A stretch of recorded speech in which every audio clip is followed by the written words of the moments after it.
Okay, good evening. So, thanks for joining this webinar.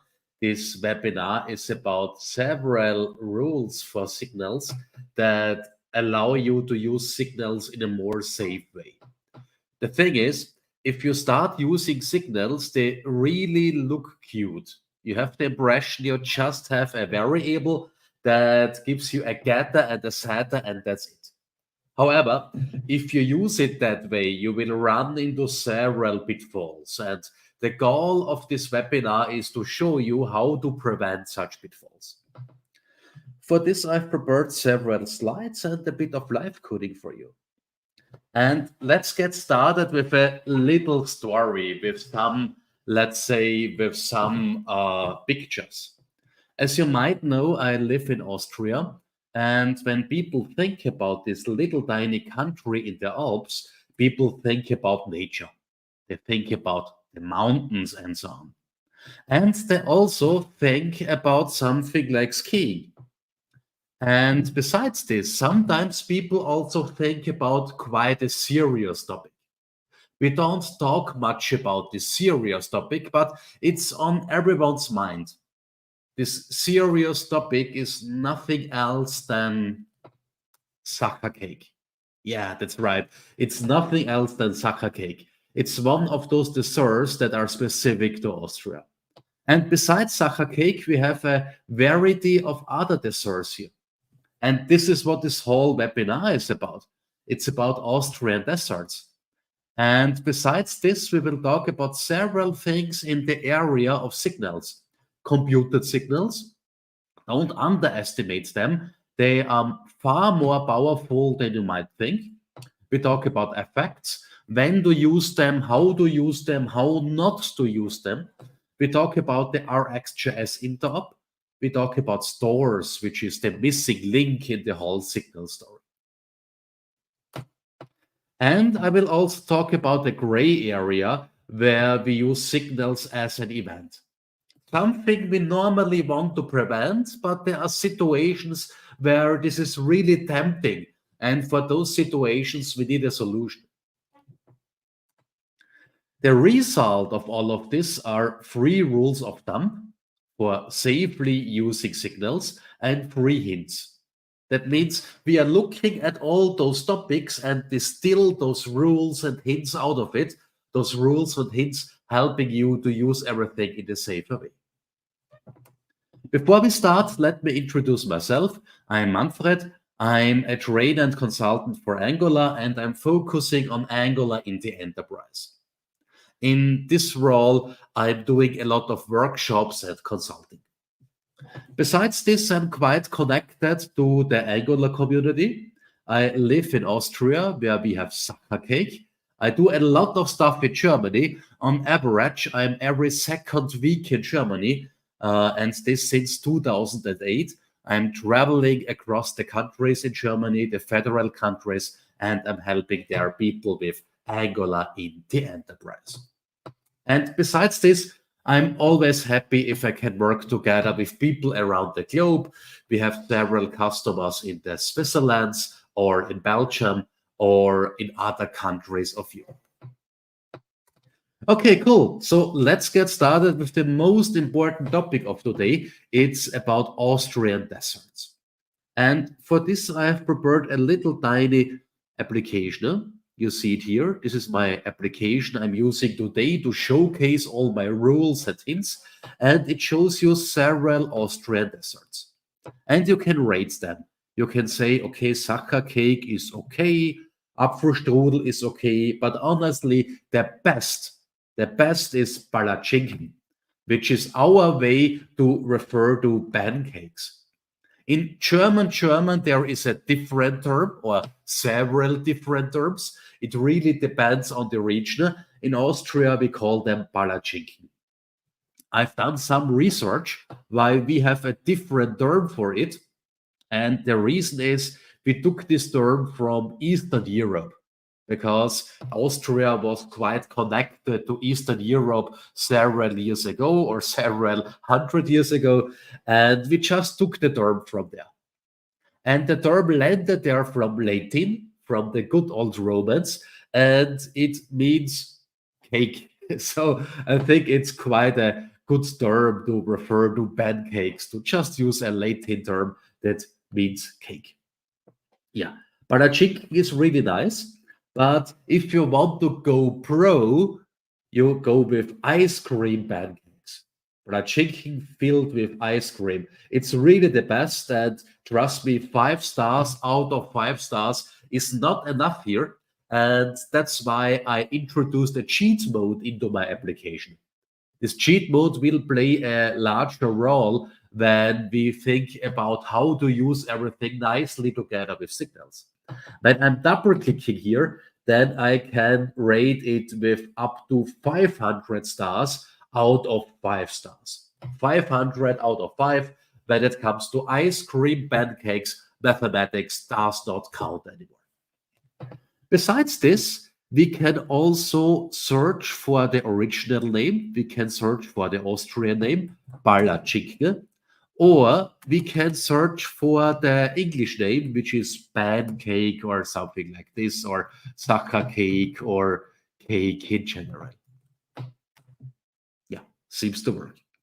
And there is here this button expert ratings. When you click it, you get the rating from one expert, which is me. You get my ratings, and you see here, hey, Ice Palatschinke now has the highest rating again. Okay, so that's it. This is our sample application, and it will be quite useful to discuss all those topics I have prepared. Okay, cool. So let's get started with the first topic, which is about computed signals. And as already mentioned before, this is a real underrated topic. It's an important topic, and it's far more powerful than you might think. Before we look into computed signals, let me check if everything is fine. Yeah, you should hear me, and yeah, I guess everything is fine. So if not, then just let me know. Okay, so let's talk about computed signals. So as you know, in general, a signal is just an object, a reactive primitive, an object that holds a value. You can do exactly two things with the value. You can read it and you can set it. And after setting it, you can get informed that your signal was changed. And this allows you to stay up to date. This is especially important when it comes to data binding, because somehow Angular needs to find out if some bounds data was changed. Because if the bounds data was changed, it needs to update the binding. So far, we used something like Zone.js for this, but Signals really streamline everything, and Signals also allow to go zoneless. Beginning with Angular 18, since last week, we can use zoneless in an experimental mode. That means you don't need this magic Zone.js anymore. And this even works with observables and the async pipe. It's not limited to signals. However, signals really streamline the whole story. Signals make everything easier, especially for people that are not experts for RxJS and so on. So I have a streamlined way for performant change detection. Eventually, this will pave the way for a local change detection, for a very fine-grained change detection. The Angular team is at least thinking about just updating a portion of a component, because the signal tells us where something was changed, and so only the affected portion of the component needs to be updated. However, this is more or less music of tomorrow, music of the future. Currently, the whole component is updated. So how does a component with signals look like? Well, you just wrap everything up in a signal you want to data bind. For instance, here flights. Then you set your signals. For this, you go with a setter. And then you can read the signal. And the important thing is, if you read the signal in a so-called reactive context, that the context is automatically subscribing to the signal. And the template is such a reactive context, perhaps the most important one. In total, there are just 2 or 3 reactive contexts, depending upon how you count, and the template is the most important of them. That means once you have read a signal within a template, once you have used the getter, the template will subscribe to the signal, and so the template will get notified when something is changing. That means that the subscription happens automatically. Also, unsubscribing happens automatically. You don't need to pick your brain to find out when to unsubscribe. No, this will just work for you. You can also compute new signals out of existing signals. And now we are talking. This is the topic I want to talk now a bit more about. If you compute something on top of signals, let's say here a new string using from and to, and if you wrap it into computed, then you get a signal with this result here. And the signal is automatically recomputed when this or that signal is changed. When one of the underlying signals are changed, everything is recomputed.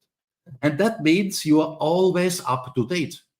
You are really always up to date. You don't need to remember, well, in this situation, in that situation, in those situations over there, I need to update my data. No, everything will be up to date for you.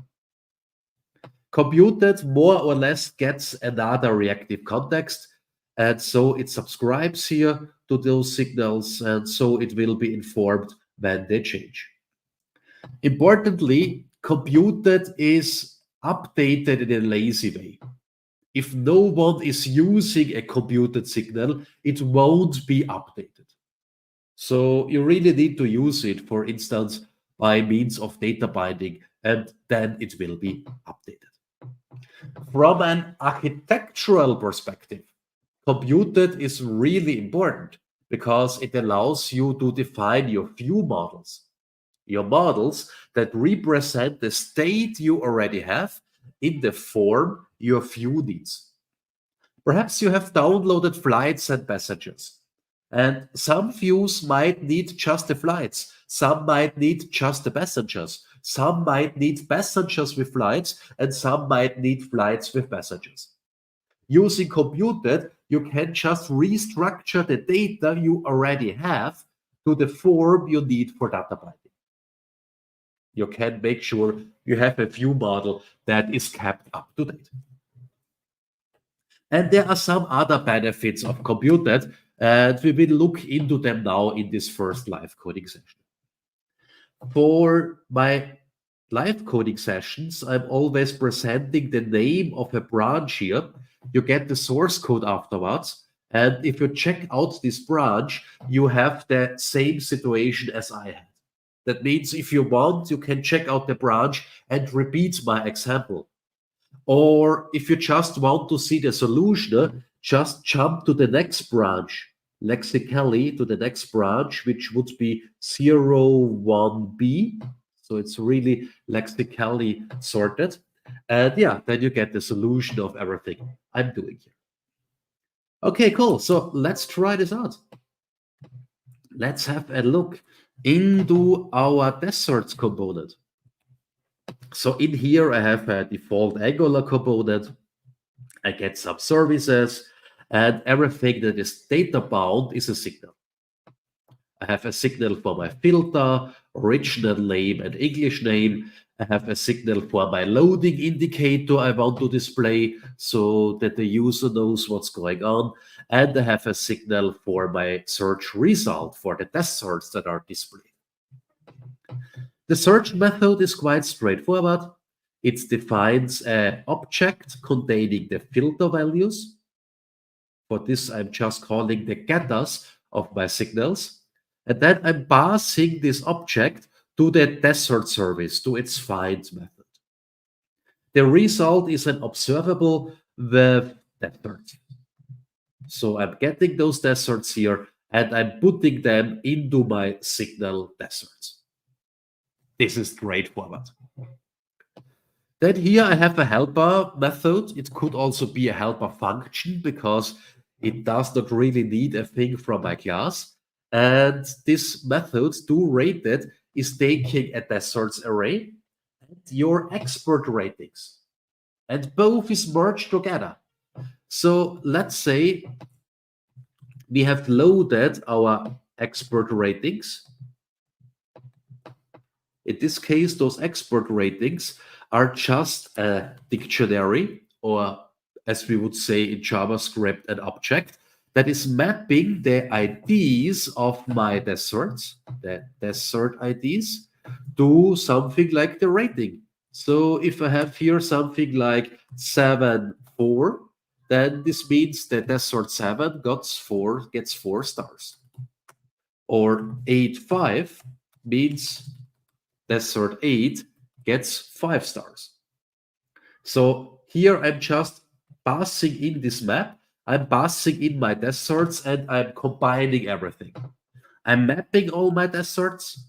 If for a given desert we have a rating, then we combine the desert with the given rating. And otherwise, we just go with the desert itself and its default ratings. That's it. Now it's getting a bit weird. Now we have a situation that has some room for improvement. Here we have load ratings. I'm loading my expert ratings. And after getting the ratings, I'm merging them into my deserts. And then I'm setting the deserts. And this is a bit weird because I'm loading ratings, but I'm setting the deserts. This leads to code that is everything but maintainable.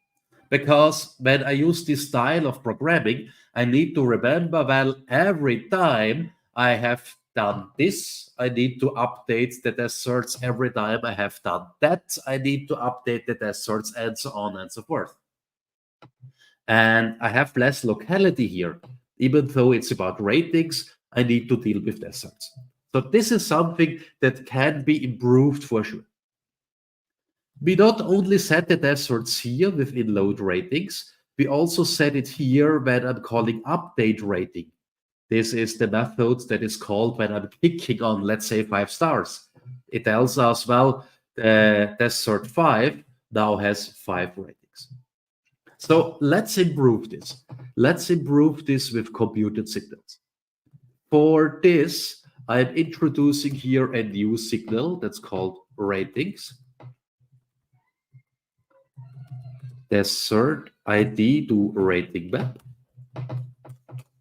And let's introduce another signal that's called rated deserts. And here we have computed. And computed is just calling my helper function from below, doRated. I'm passing in my deserts and I'm passing in my ratings. And so every time one of those data fields is changed, every time the deserts are changed or the ratings are changed, this will be recomputed as long as someone is interested into it. And that means this here is always up to date. So now we can go with rated deserts into my template. Let's iterate the rated deserts. Let's also go here with the rated deserts. And I guess that's it. Besides this, of course, after loading my ratings, I need to populate the ratings signal. And here, when the user clicked on 3 stars, on 4 stars, on 5 stars, I also need to update just the ratings. For this, a signal has an update method.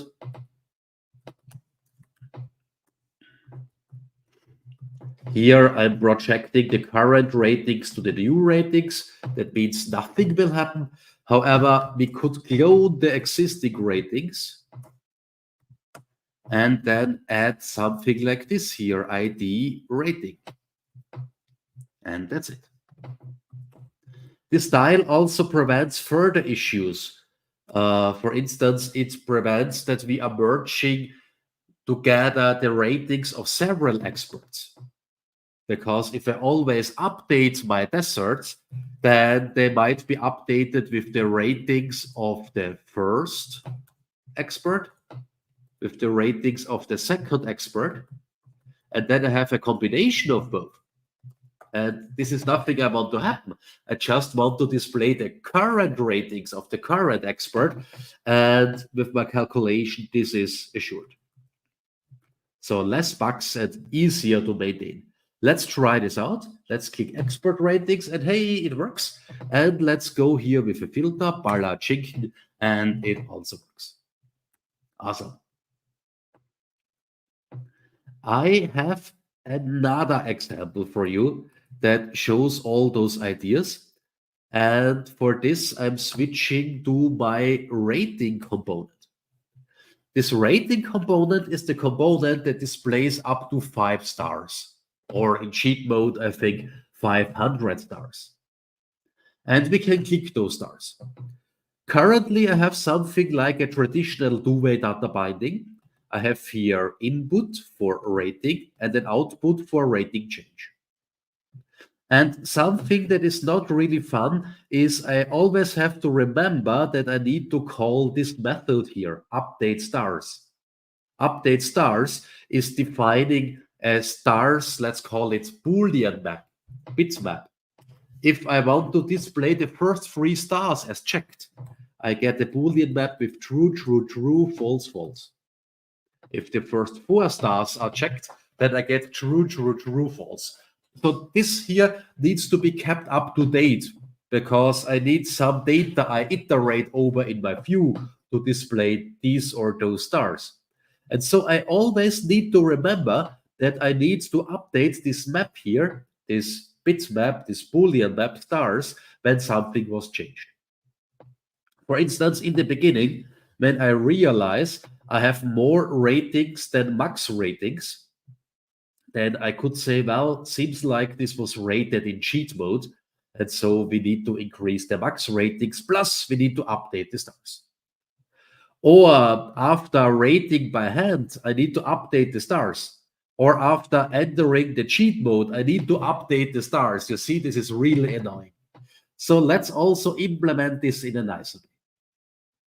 For this, I can now, first of all, exchange this traditional input by the new signal input or input signal. It's defined with a method, no, with a function, and you see it here, it comes from Angular Core. And the result of this is here an input signal of number. The Angular team in general wants to get rid of those field decorators. Not the class decorators, they are fine, but field decorators are not that fine. The reason is you cannot infer types from the field decorator. You cannot say, well, if I say require true, I cannot go with a value undefined. TypeScript is not aware that require true means that we always get a value. But with functions, this is totally possible. If I define a default value, I get input signal of number, no undefined. If I don't define a default value, I get input signal of unknown. If I say, well, this here is required, then I'm getting here input signal of number. Without required, just to do the check, I'm getting number or undefined because now Angular could give us something that's not defined because it's not required. So we get more type safety with this style. By the way, the Angular compiler is picking up those functions and emitting some source code for them. To have the same feeling for outputs, we now, since Angular 17, I think .3 or .2, we have now here an output function. It also lives in Angular Core, and it's more or less the same as before. The idea of this is we want to make outputs in the same way as inputs. We want to have feature parity. synchronous API. And funnily, instead of defining a two-way data binding with an input and an output, something that is still complete okay, you can also define here an input that is read-write. For this, you change to model. Now you have a write-able signal, a so-called model signal. And if you change this signal, the change will automatically propagate it outwards to the caller of the component. So this is all you need for a two-way data binding. It's really short, isn't it? Okay, so besides having the ratings, I also want to have a signal that is telling me if we are in cheat mode. And by default, we are not in cheat mode because we are good people. When it comes to max ratings, we can already compute them. I can say, well, if we are in cheat mode, or if the current rating is higher than max rating, than 5, then the max rating is this here, max rating in cheat mode. Question mark, max rating in cheat mode, otherwise we just go with 5. So let's have another look at it. If we explicitly enter cheat mode, we get 500. Or if the rating was done in cheat mode, we even got 500. Otherwise, we go with the default value of 5. That's it. And it's even easier with stars. Here we can also say my bits map of stars is always kept up to date. I want to call 2 stars, and I'm passing in my ratings. And I'm passing in, I think, max stars, max rating.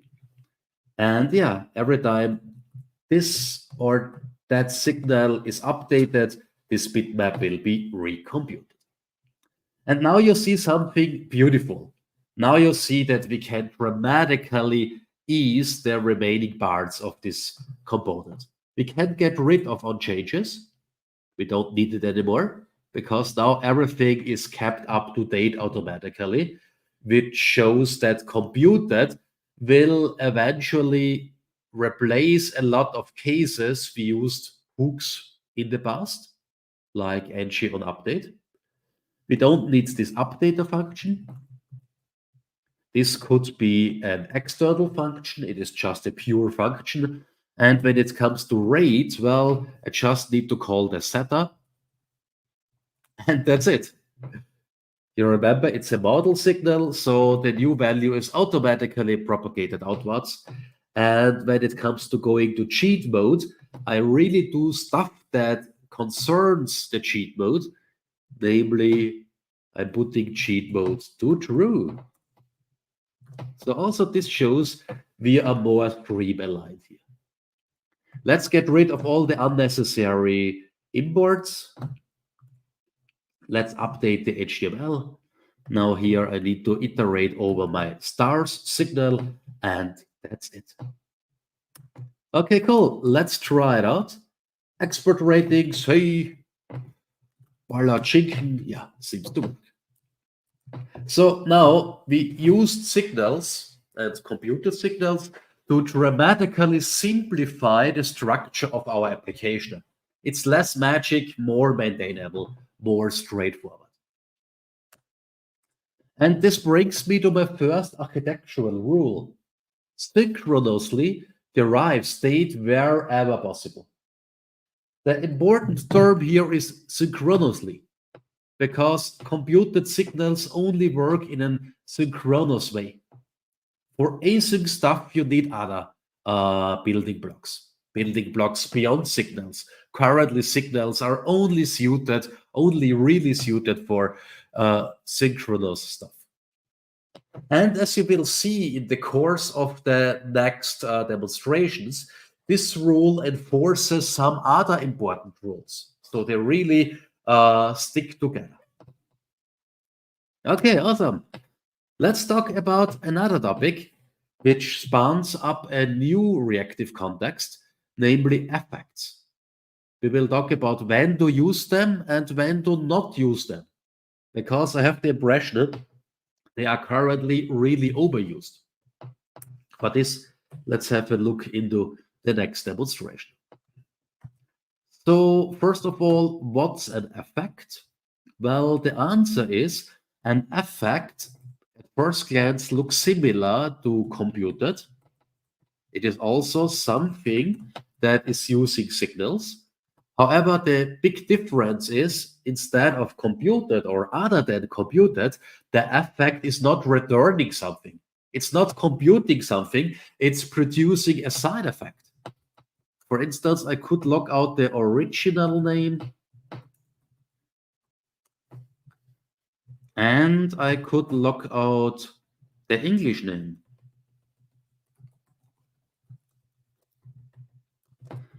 And now everything is logged out.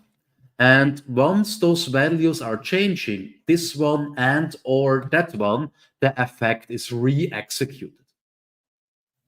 So let's try this out. F12.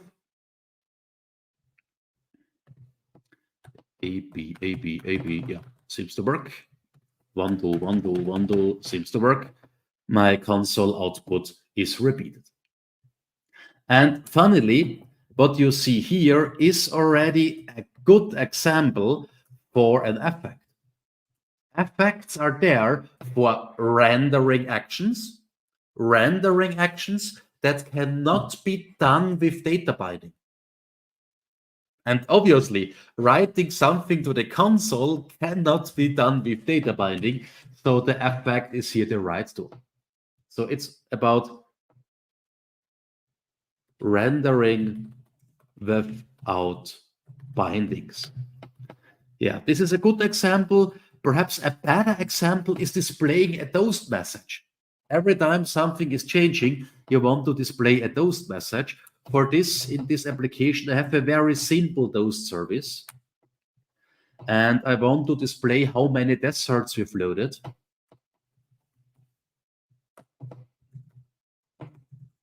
Come on. Desserts loaded. And also this is a rendering action that cannot be done via bindings because we need to call a method. So let's try it out. I want to search for Balla, and you see 2 desserts loaded. Or let's go with Sacha, 1 dessert loaded. Okay, we could use some additional logic for plural and singular. English name, cake, 3 desserts loaded. Seems to work. So when we deal with signals, and this is now important to not use them in a wrong way that backfires eventually. If we use signals, we always use them to transport data into our view. It's always just for the last meters between a service or a component and your view. This is what effects and signals in general are about. That means effects are not about propagating state. It is not primarily about propagating state, let's say, from a signal to a service where it is stored, a service that is not writing something to the view, a service that is just storing stuff, something like this, store.do something, my signal. So this is not the idea of effects. Don't propagate state with signals and effects, just use them for the last mile. Let me show you why propagating state is nothing the Angular team wants us to do. Of course, as always, there is a gray area. I will talk about it a bit later. But first of all, let's talk about the typical scenario. Let's try to synchronize the English name with the original name. See this as a replacement for all the different use cases where you need to grab some data here and put it there. If you try out something like this, you get an error message because writing into signals is not allowed, not in computed, that makes sense, but also not in effect. The Angular team does not allow this by default because they want to save us from ourselves, which is sometimes a good idea. They want to prevent cycles. Because if we have an effect that writes this into that signal, and if we have another effect that writes that into this signal, then we have an issue. Then we have a cycle that is really difficult to look at. And that's why the Angular team wants to prevent situations like this. Don't use effects for something like this. At least try hard to prevent it. If you say, but I really need it, well, you can do it. There is a flag, allow signal writes, put it to true, and now it's allowed. But now also you are responsible for not producing a cycle. In this case, we won't have a cycle because it just goes from A to B, never back from B to A. But if you had a cycle, your browser window would freeze and finding the cycle would be difficult. Let's try it out. No, wrong way, other way around. Yeah, our search filters are synchronized. Yeah, so just use this with caution and just if you really, really need it. The Angular team really made it that way so that you see at first glance, well, I'm doing something that might not be the intention of all of this. Honestly, my impression is that something like this should not be in application code. Something like this should be hidden in helper functions or in libraries. And indeed, there are several libraries out there using something like this here. There are some alternatives to allow signal writes, but all those patterns are most of the times hidden by helper functions or by libraries. And so the author of the helper function of the library is responsible for using all of this in a safe way. So don't propagate state.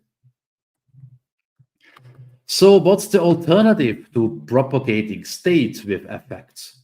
Well, if it is about a synchronous operation, go with computed.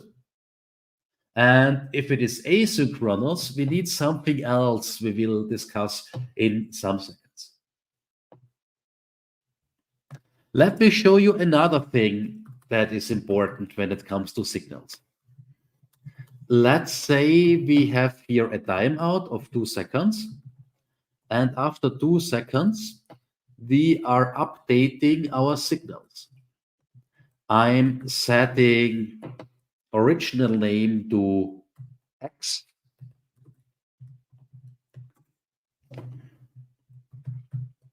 And then I'm updating it with Y. And then I'm setting English name to Z. And let's say we are starting with A and B here. So what you might expect now is that first of all, this effect here will output A and B. Then it might output X and B. Then it might output Y and B. And then it might output Y and Z. And the truth is, you get all those intermediate values when going with RxJS by intention. By intention, because RxJS is event-based. And so you get all those events. If you go with signals, you won't see those intermediate values. You see the original value, and after 2 seconds, you see this value here. But those intermediate values, those so-called glitches, little accidents, are not seen when going with signals. Intermediate values, glitches, are not propagated to consumers like the effect. And this is by intention, because signals are about data binding. And you really want to prevent that you are doing too much work there because data binding is really performance critical. So you don't want to have intermediate values, and so they are really skipped. Let's have a look here. Yeah, we have A and B and Y and Z. Now, through our architecture classes, this means that that signals are really great for modeling data that can be changed. They are not that great when it comes to modeling events. So think twice what you want to have, and if it is okay that intermediate values are swallowed. But in general, this shows that signals are not that great for events. Okay, cool. Let's comment this out again.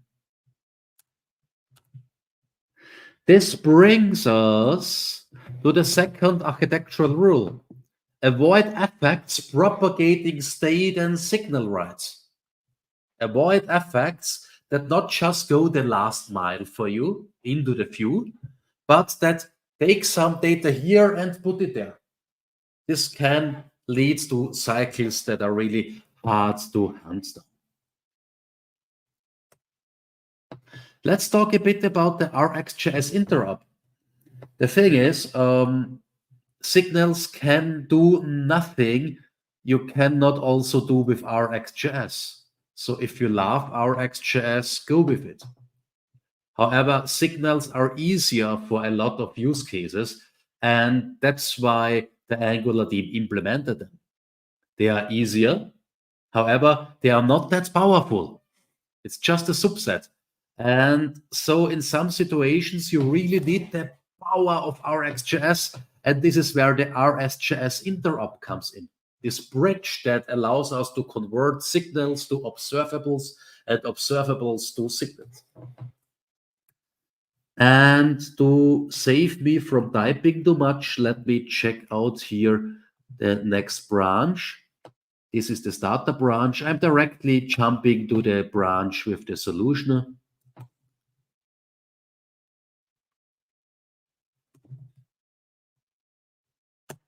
Here we go. It's okay. And now let's have a look here.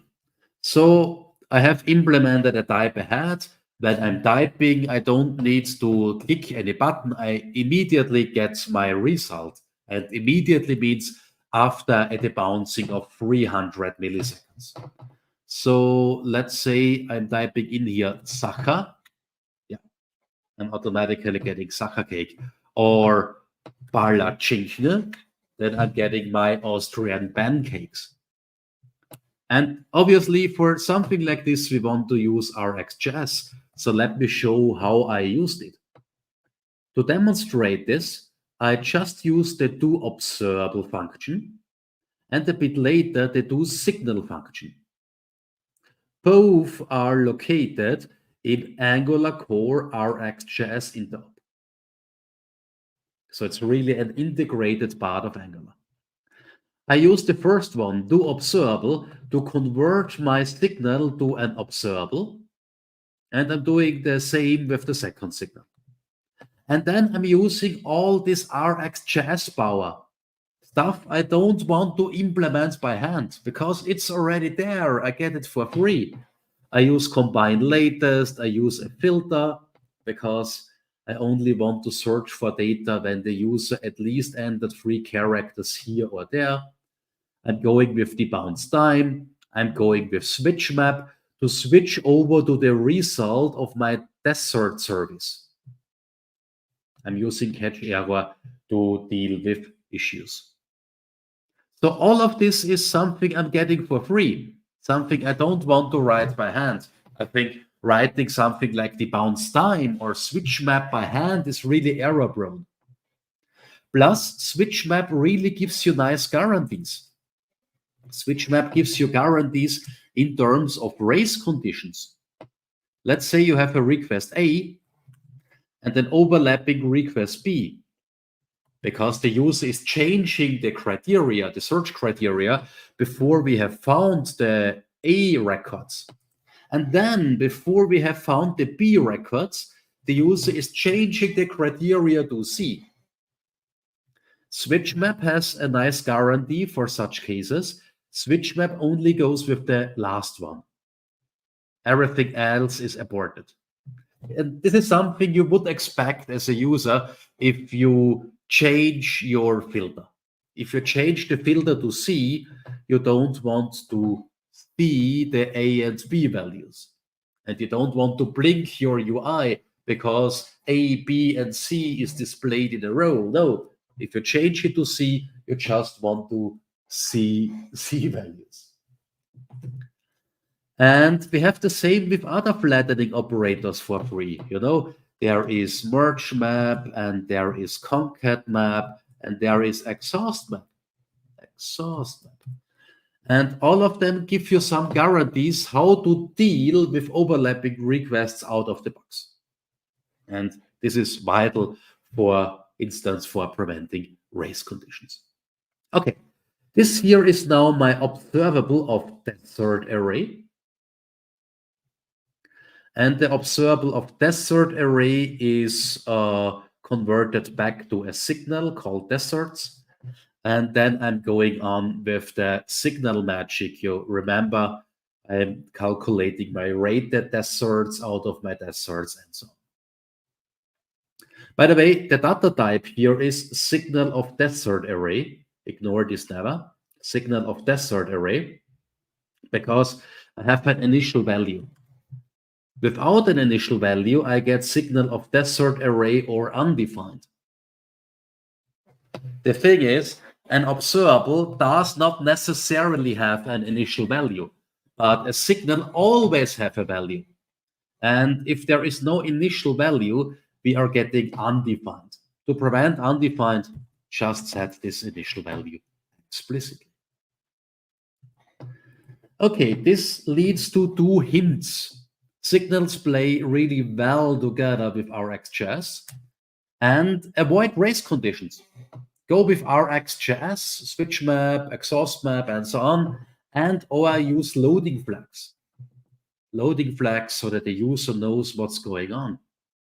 In some cases, the button is disabled when you are setting the loading flag to true. In my case, this does not work, because in my case, I don't have a search button anymore. It's a highly reactive use case.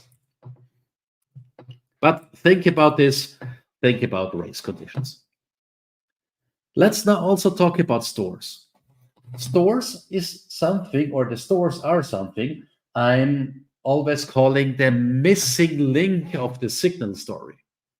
You really need stores. In most cases, you need stores. The thing is, with signals, you get a reactive system. A system where A can lead to B, which can lead to C, which can lead to D, which can lead to E. And if you have a system like this, you have, as I call it, incredible machine. Just a row of side effects. The cannon is triggered, the balloon is triggered, the ventilator is triggered, and so on. And yeah, this game is a lot of fun, but if your application looks like this, you are really lost.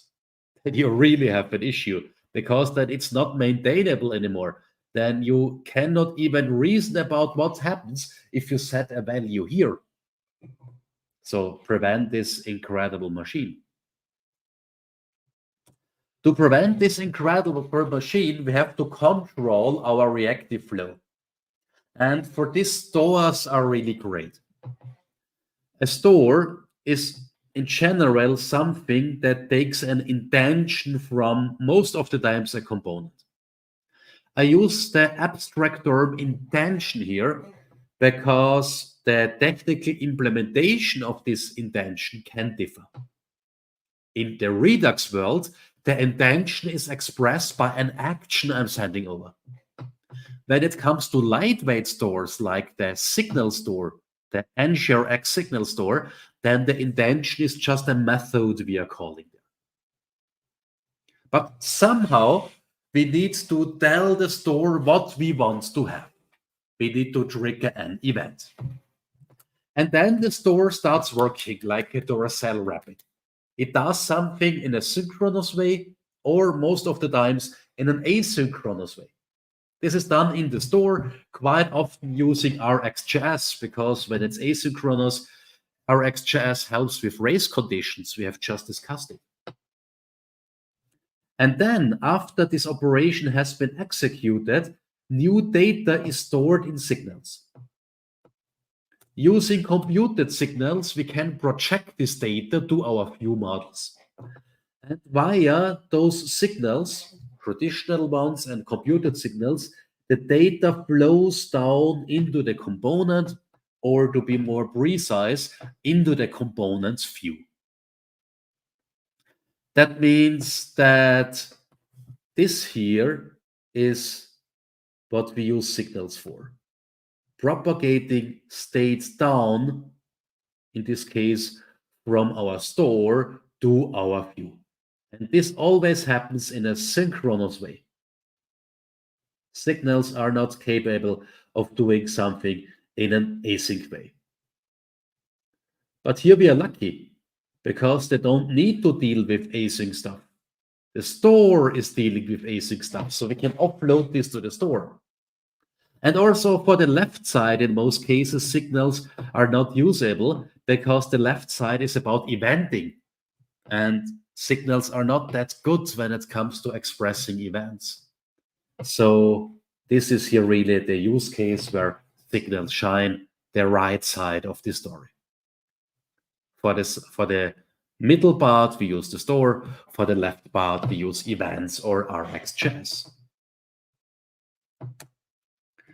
So let me show you this in an example. For this, let's move over to a version of our application using a store.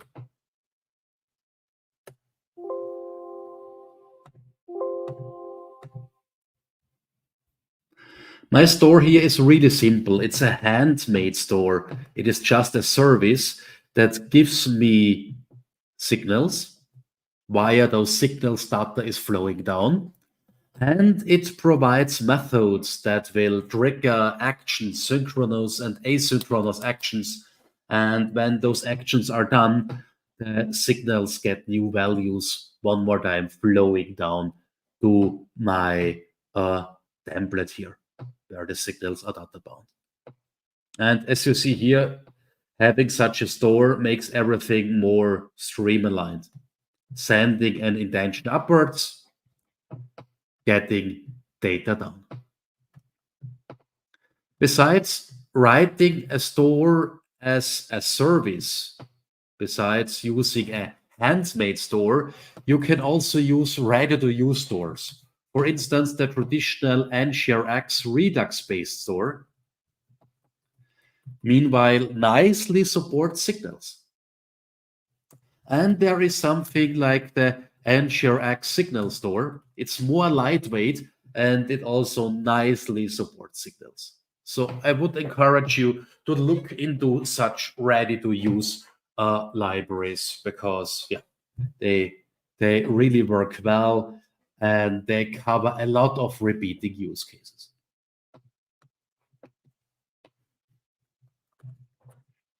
So the key takeaway here is signals are mainly suited for the right part. When it comes to the left part, there is a gray zone I will discuss in some seconds.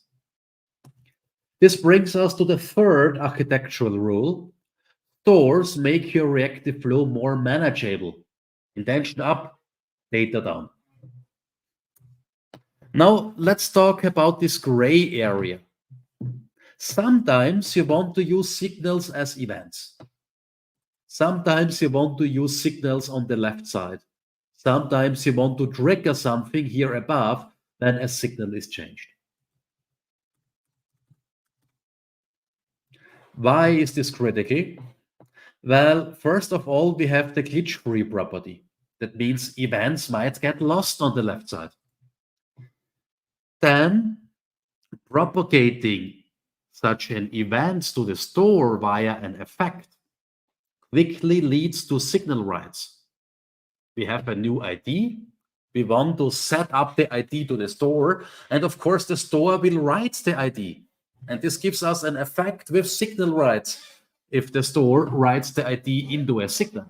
And this is also something we wanted to prevent because we want to prevent cycles.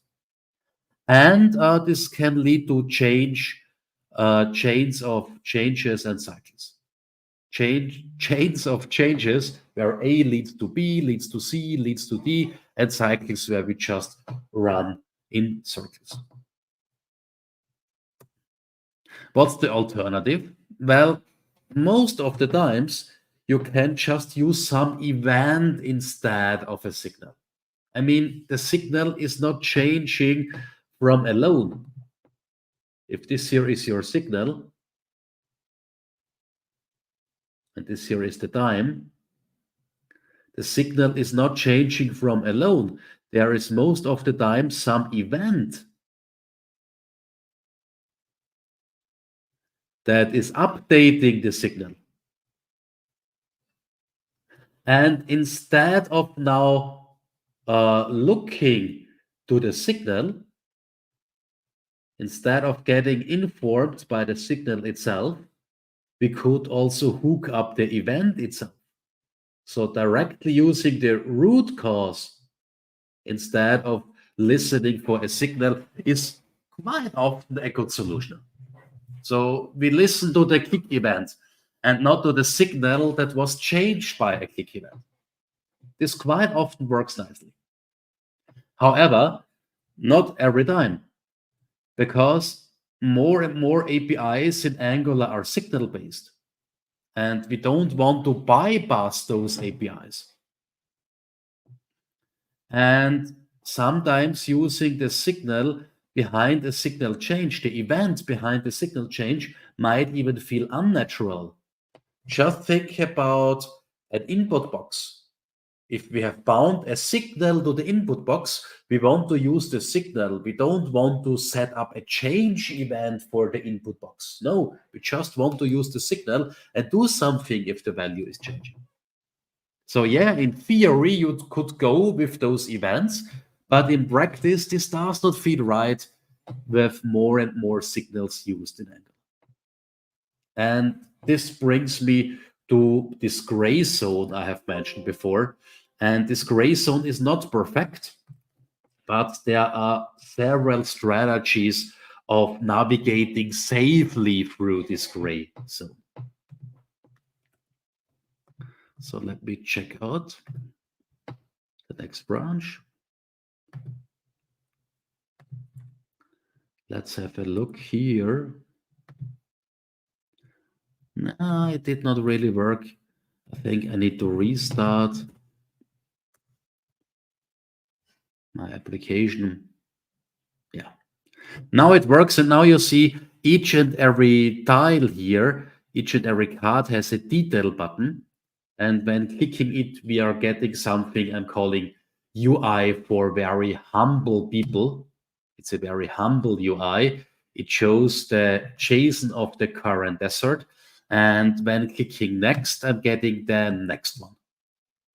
Apfelstrudel ID 2 and Kaiserschmarrn Emperor's Mess ID 3 and Cheese Strudel, Topfenstrudel ID 4, and so on and so forth. So we can page through our deserts. How is this implemented?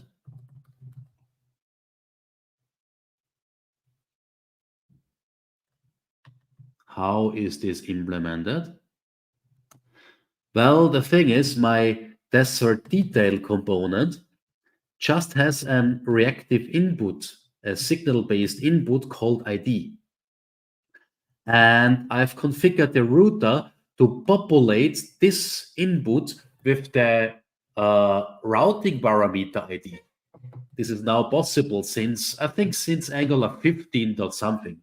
You can tell the router automatically data bind, or let's say bind parameters to inputs with the same name. To activate this feature, we need to go with provide router and with web component input binding. In this case, the router will synchronize the parameters with your inputs. So the ID of the desert to display comes down. And after it came down, ng on changes is called. I'm grabbing this ID and I'm loading the desert in question. The desert that is then taken out of the store and displayed. It is data bound. If we look into the template, then we say paging through the template is just about changing the parameter in the URL. It's about changing the routing parameter. The new ID goes upwards into the URL, and then it comes down into this input. So it's really straightforward.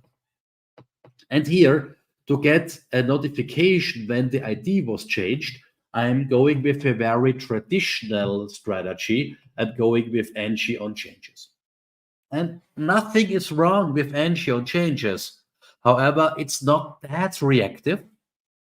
And the envisioned signal components, a new style of components that will arrive with one of the next Angular versions, don't have ng on changes. Instead, we are encouraged to go with computed and with effects. So let's find out what we can do else if we don't want to go down this road with ng on changes.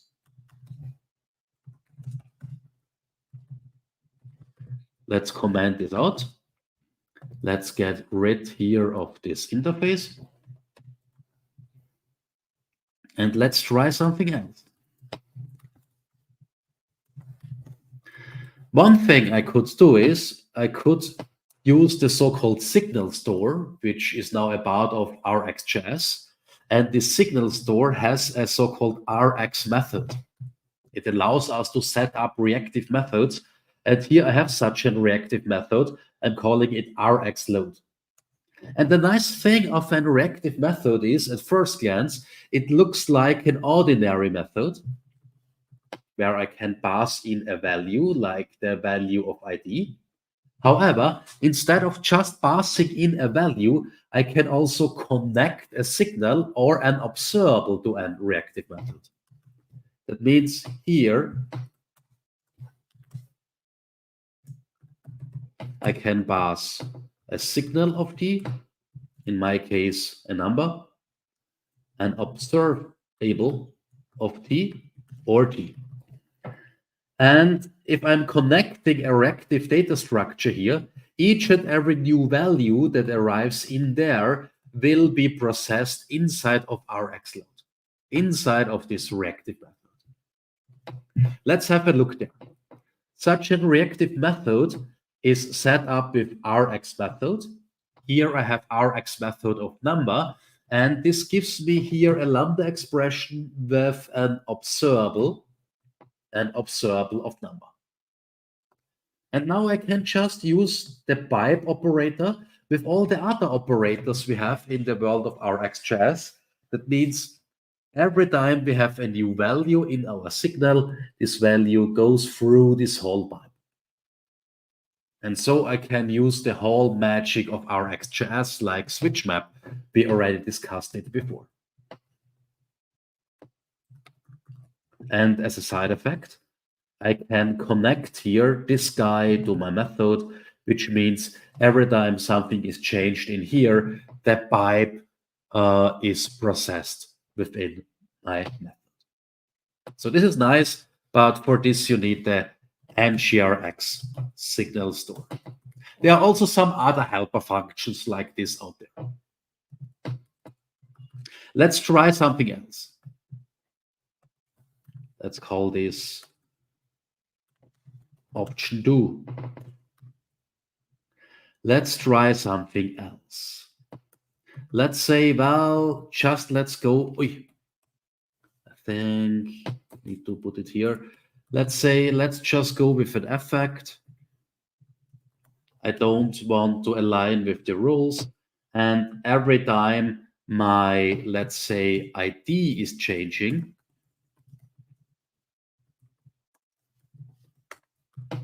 I want to trigger a non-reactive method. Perhaps you don't have a reactive method there, so let's trigger a non-reactive method within this effect. Every time the ID is changing, the effect is re-executed, and so we call load. Okay, let's try this out. Detail, and we have an unexpected error. Hooray! Let's have a look to the console. And you see here something that's very interesting.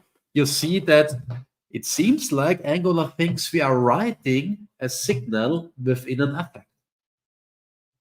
And now you might wonder, why are we writing a signal here? We are just reading it.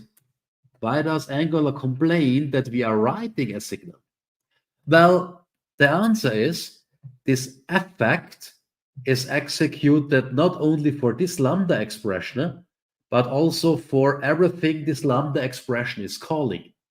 That means this effect, or to be more precise, its reactive context spills over to the load method and to everything load is calling and to everything those methods are calling. And inside of load, of course, we are loading by ID, but then we will set the state of the internal desert signal. And as everything is now part of the effect, we have now a signal write within our effect, which is forbidden by default. But it's even worse. It's even worse. Let's assume for loading the desert by ID, we also use the user ID. So we have a user ID signal, and we are calling here perhaps the getter. Now also this getter call is part of the effect. And that means this effect will run again when the user ID is changing, something we don't want to have. And this is another reason why normally we should avoid effects, why normally we just use effects for the last mile to render something we cannot render with data binding. So all the setters, all the getters in called methods participate in this effect. And that's bad, and that's why we get an error message. And if we did not get an error message, we would at least get some strange behavior. So this does not work. However, you can make this work by applying a pattern that is meanwhile quite usual. You can say, well, first of all, I'm grabbing the ID. It's part of the effect. So the effect will rerun when the ID is changing. And the rest is called within untracked.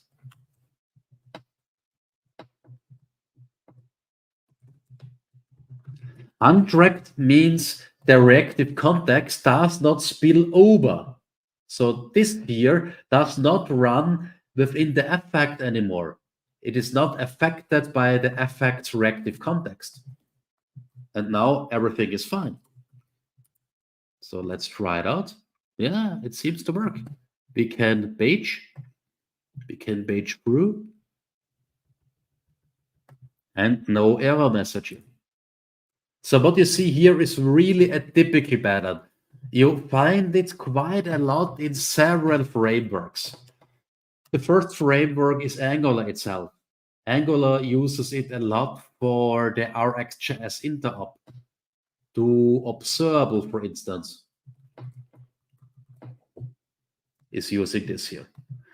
But we also find this in other frameworks like the NGRX Signal Store or NGRX itself, or other libraries we find out there, community libraries. So this is really quite a usual pattern.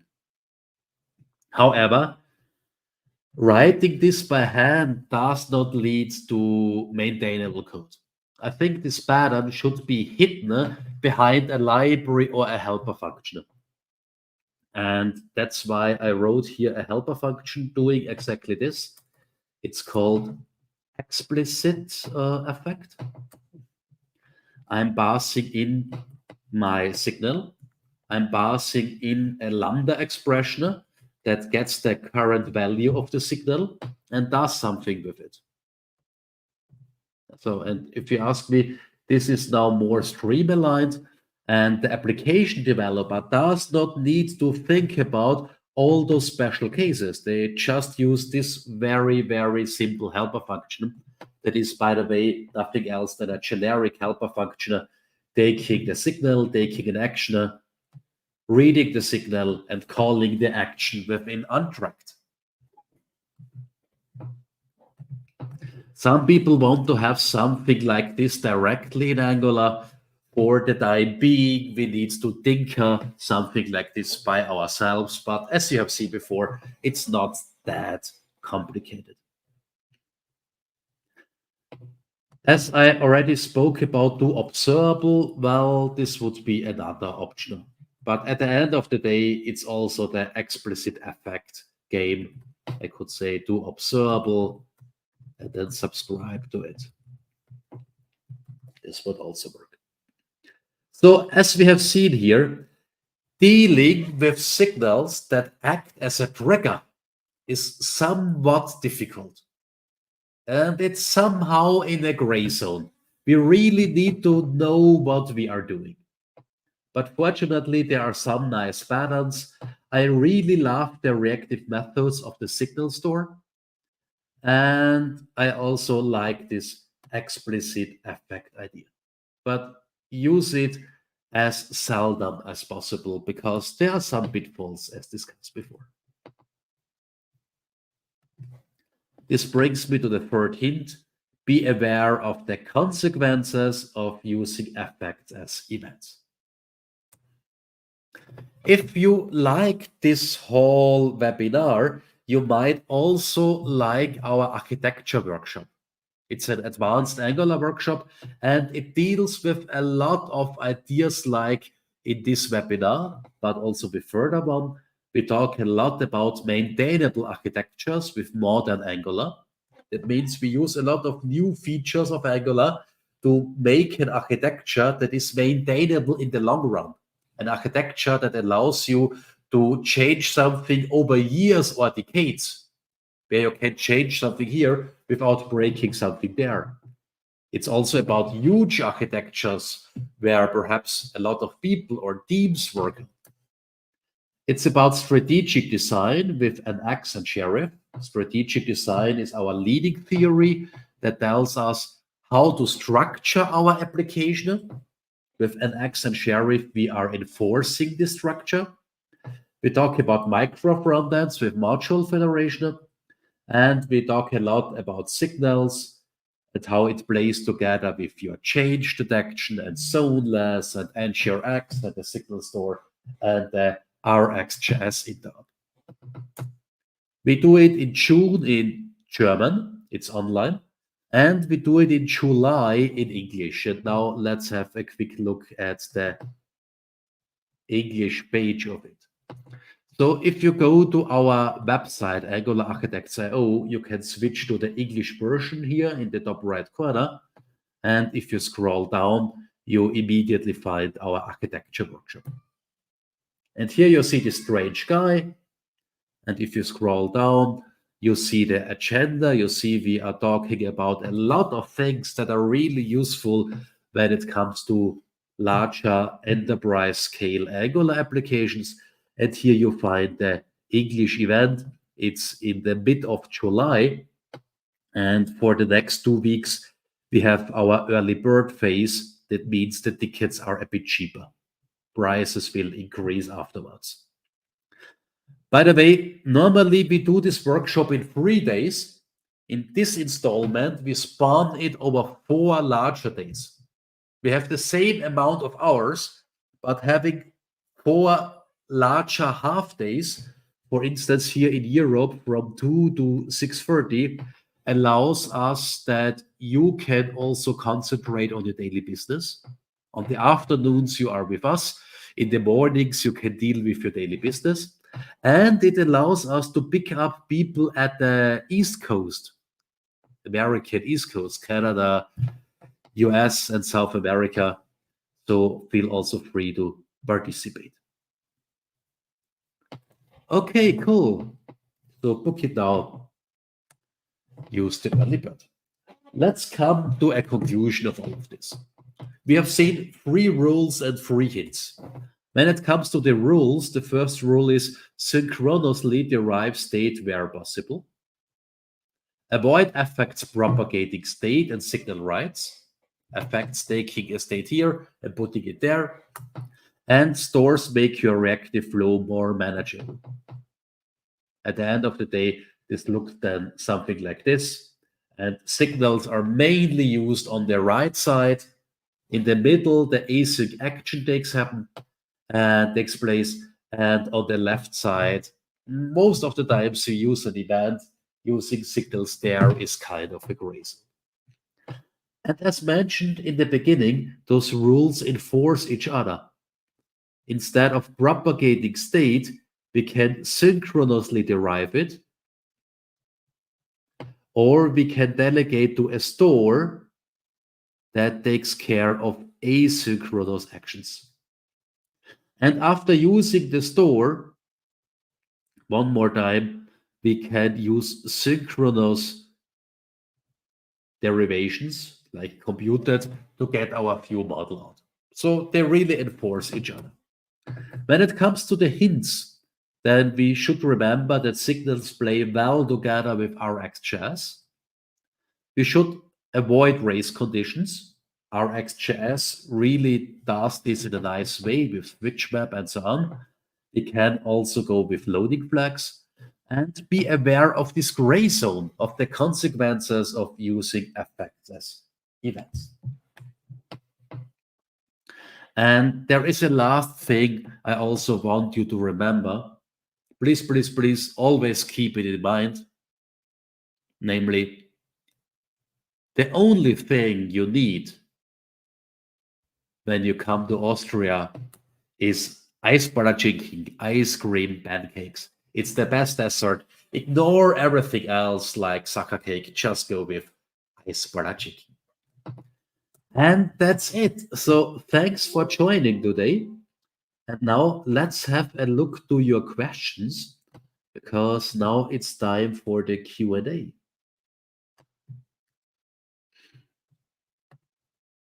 Here we go. So let me scroll through the questions. Oh, there are a lot of comments.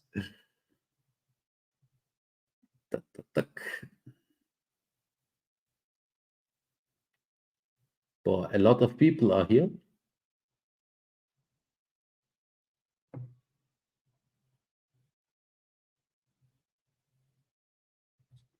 How do they implement the dynamic dependency for a computed signal? Yeah, so at the end of the day, after executing or re-executing computed, Angular knows which signals have been read. The getter of the signal will tell Angular that it was read. And so it knows if we have read different signals than before. And everything we did not read is unsubscribed. Everything we did read is subscribed if it is not already subscribed. This is how this dynamic behavior works. Oh, nice. We have people from France and Italy, from Darmstadt, nice, from Malaga, from all over the world, Denver, Colorado, nice. Regensburg, Germany, Denmark, Serbia. Awesome.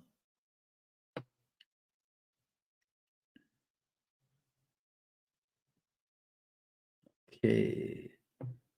Switzerland. Wow. Lots of people.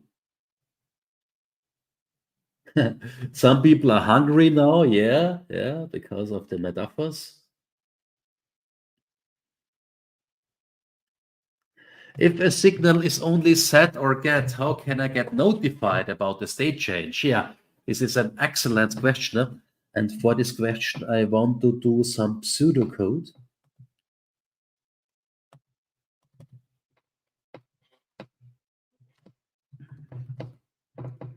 So how does, let's say, the template know, or an effect know, or computed know which signals are read in there?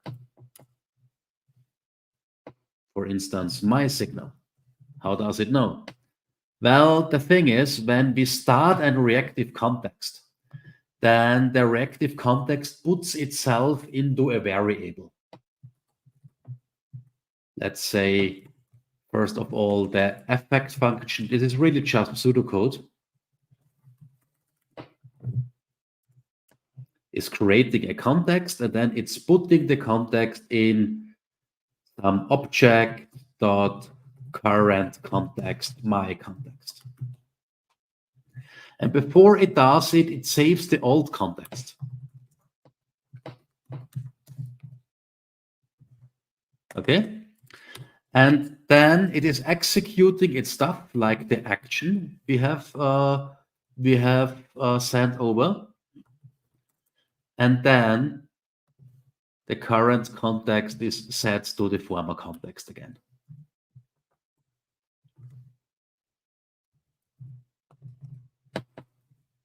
So this is how all this works. In the case of an effect, it's similar in the case of the template itself.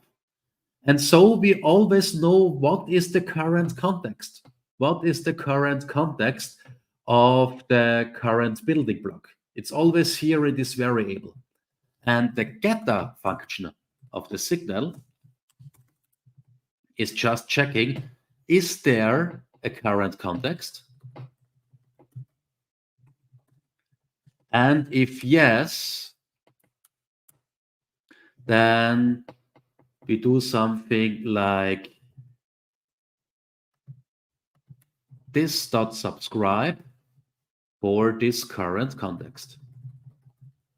So as mentioned before, this is just pseudocode, but it gives you the idea of how this works internally. And this idea is already around for, I would say, decades. We had a framework in the .NET space more than 10 years ago. It was called Knockout, and it used the same techniques. The same techniques of subscribing and unsubscribing. By the way, now you also need to know how untracked works.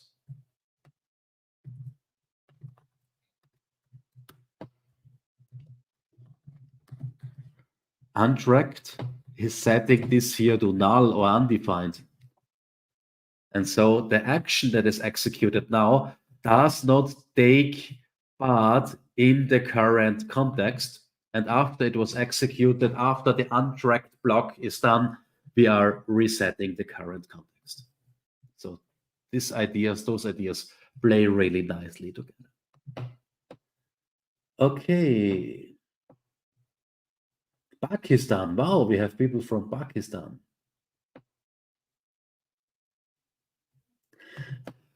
Does signals only apply to Angular 18, or is it compatible with previous versions of Angular?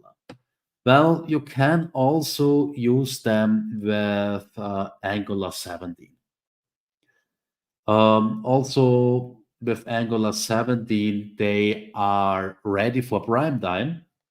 However, effects might change a little tiny bit. But the remaining parts are ready for prime time. And as mentioned before, you should not overuse effects anyway. So feel free to get started with it. Yeah, they were introduced in version 16, but in version 16, they have been a developer preview and they changed quite a bit. So beginning with Angular 17, you should be on the safe side, and please be aware that effects might change a bit. Yeah, also the interrupt functions are currently in developer preview. That's right.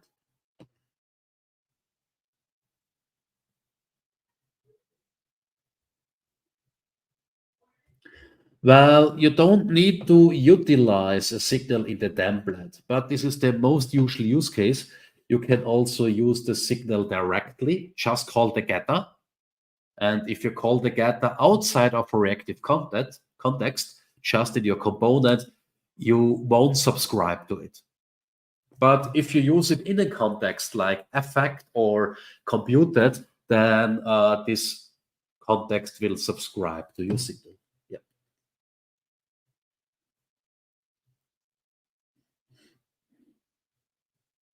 So what's with this one? If you don't use mutate removed in version 17, and you know that the update method's equality check is a bit different in V17, then they are fairly safe to use in version 16. But be careful with effects. Yeah, this is what I told you before. Be careful with effects. And some stuff has been changed after version 16. For instance, this mutate method was removed. Yeah. My thoughts was signal computed effect. Signal computed effect. Yeah. This can be done. Signal computed effect is a good order if the effect is just writing something into the view. If the effect is populating the states to somewhere else, then this should be done with caution. And you don't need the effect because instead of the effect, most of the times you just go with data binding. What's great with computed is that if one of the signal composing him changes its value, but the returned value is still the same, then it does trigger a change. Yeah, so it's really lazy. It's lazy, and yeah, if the value is not really changed, the ingoing value, if we update 5 with 5, which is not much of an update, then it won't be recomputed. That's right. Yeah, I will send out the source codes tomorrow in the morning. You'll get an email with all the material, with the recording, and so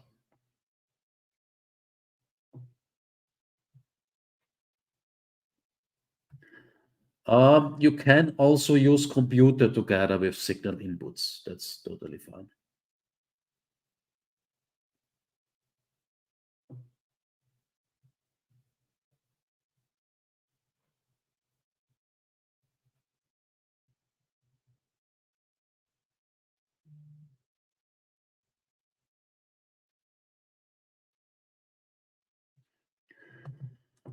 Well, signals play well together with the lifecycle methods.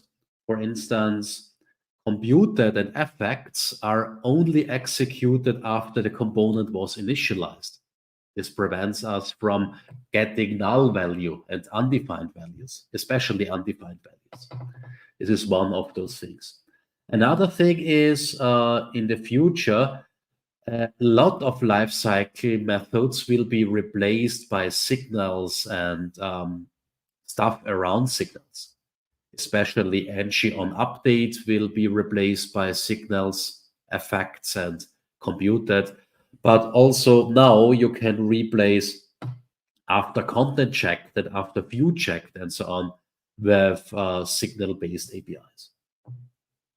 So I think at the end of the day, the hooks that will remain in the new world of signal components. Your existing code will still run, but if you want to opt in into the new world of signal components, I think you only get ng on init and ng on destroy. There are no conventions for signals, for naming signals, like the $ with observables. I once proposed German umlauts or the euro sign, but no, the Angular team does not propose a special character for two reasons. First of all, they say the IDE tells you immediately that you have a signal. I think JetBrains, WebStorm, IntelliJ even gives a signal a different color. Plus, signals will be the new normal. Everything will be a signal eventually. And so there is no reason for marking them as signals.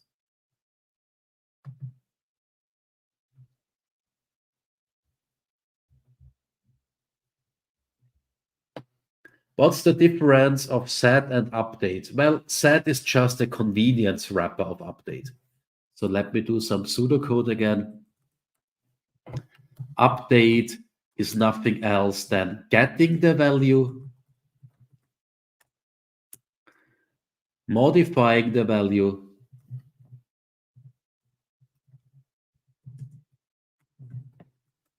and setting it back.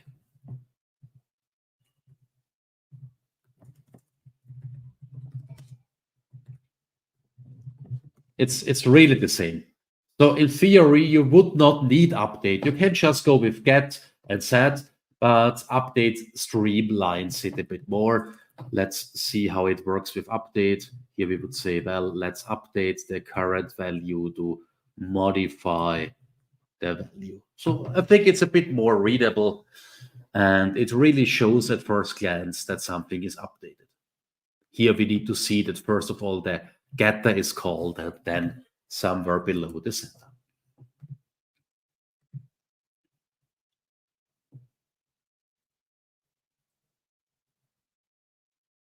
Yeah, the updater is projecting the current value to the new value.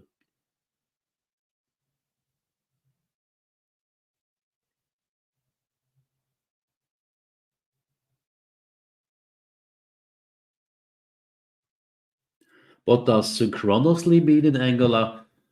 Well, let's say you have an HTTP call or a timeout. This would be asynchronous. You have a callback. You need to wait until you get back something. Synchronously is the opposite, just calculating something out of existing values.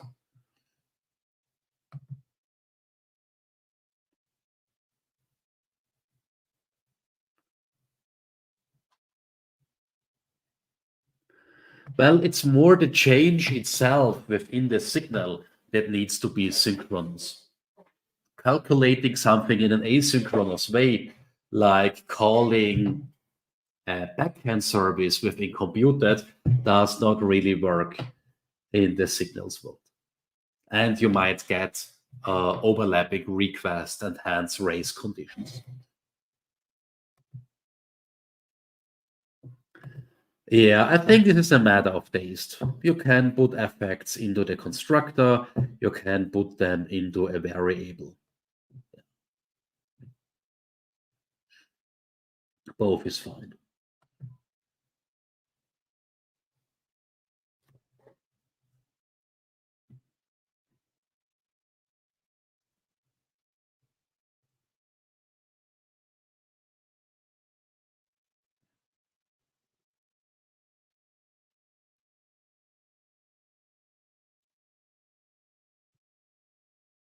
Okay, some people love signals.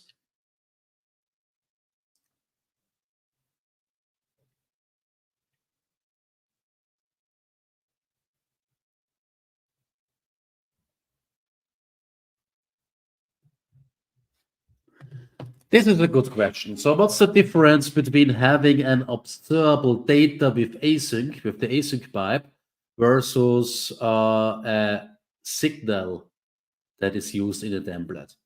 And yeah, for now, it's the same. You can use both to go zoneless. Zoneless really will work with both in Angular 18. As mentioned, it's experimental, but sooner or later it will be ready for prime time. So it's more or less the same. However, signals are a bit more streamlined. You don't need to subscribe and unsubscribe, and you get a good performance by default without the need to concentrate on RxJS. So it's more for lowering the entry barrier. But of course, if you need the power of RxJS or if you love RxJS, you will use it.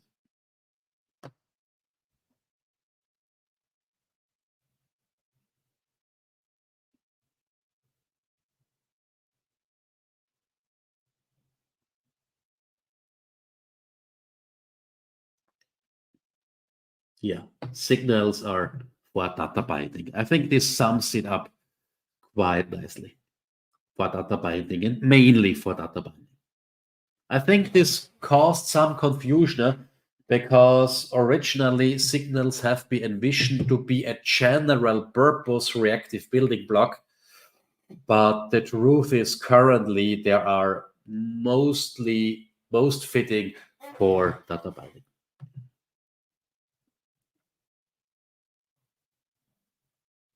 Yeah, this is also true. So don't use effects when computed is appropriate. Totally. Plus one.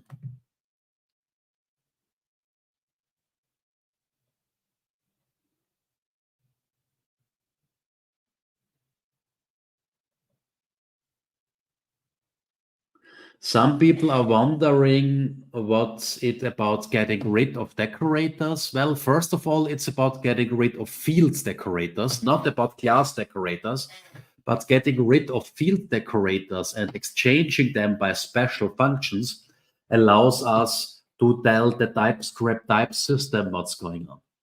We already get back a special data type from this function and can work with it.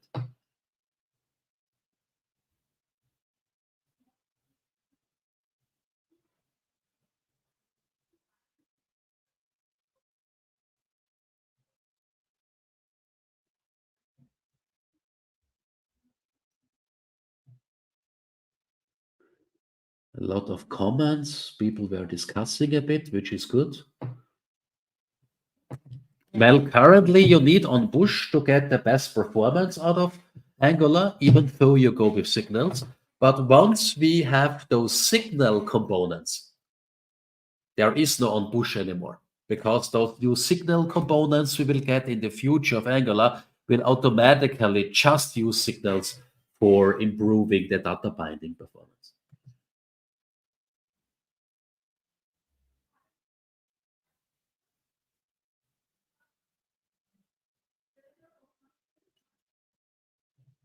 Oh, that's really nice. We moved a large internal application to Zoneless and everything worked out of the box because we have on Bush. Yeah. Yeah, this is really amazing. So if you already invested into on Bush, then moving over to Zoneless is really a piece of cake. However, no one forces you to move over to Zoneless. It's an option. And I guess most people will use it, especially for new applications. And if you want to update an existing application, you can do it little by little. You don't need to update it. And if you update it, you can update it just in a gradual way.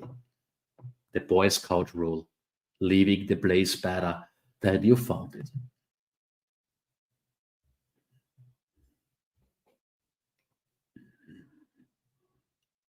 Yeah. So for async stuff, we need RxJS or some store that is in most situations also using RxJS. That's right. At least this is the current story. Let's see.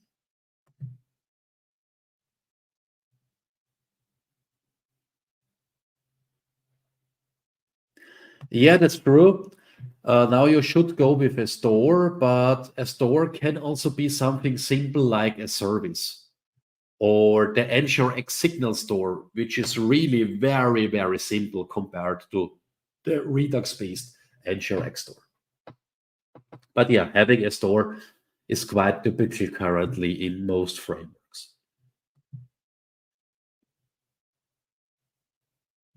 Yeah, that's an interesting way to put it. But the simple store, of course, is a behavior subject. Yeah. So you can really make it simple. We are not really forced to use a store, but as seen on this architectural graphic, it really streamlines things. But if you exchange the store for something else directly using RxJS or a service, it's also fine. And very likely the service RxJS will operate as a store.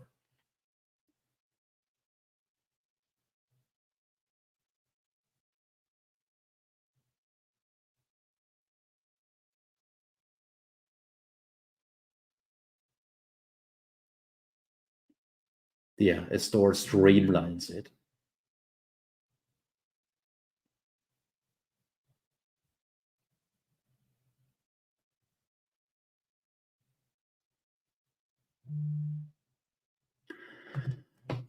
Using Signal Store, the NGRX Signal Store with facades. I try to avoid facades because a Signal Store is quite fine grained. It's most of the times already on the level of my facade. And so my facade would just delegate to the Signal Store. It's not like with the huge Redux-based NGRX that I want to hide sometimes. So I try to avoid facades, but I go with the Signal Store because the Signal Store itself already looks like what I want to have as a facade.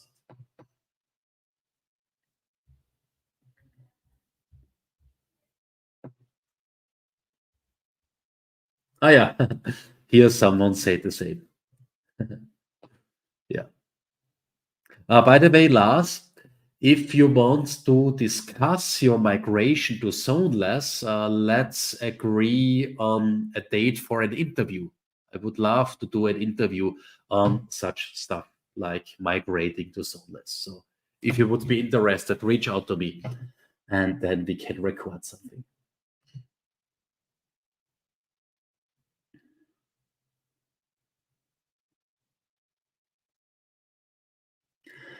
Yes and no. So I agree. Now we also need to learn signals, but learning signals is easier than going all in with RxJS. And yeah, once we have learned signals and newcomers will learn them from day one, it will be a very sound story. But yeah, we need to get used to it. That's right.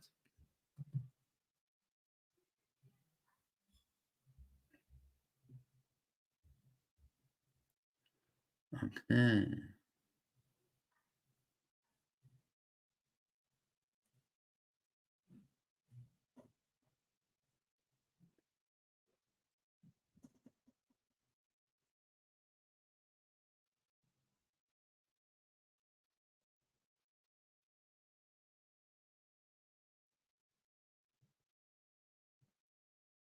Lots of commands. Yeah, you will get the source code and send it out tomorrow morning. Is there a way to execute an fpact only once? Yeah, there is a way. So the fpact function returns an object, and this object has a method you can use to kill the fpact. So you could kill it after it was executed the first time. That would be possible.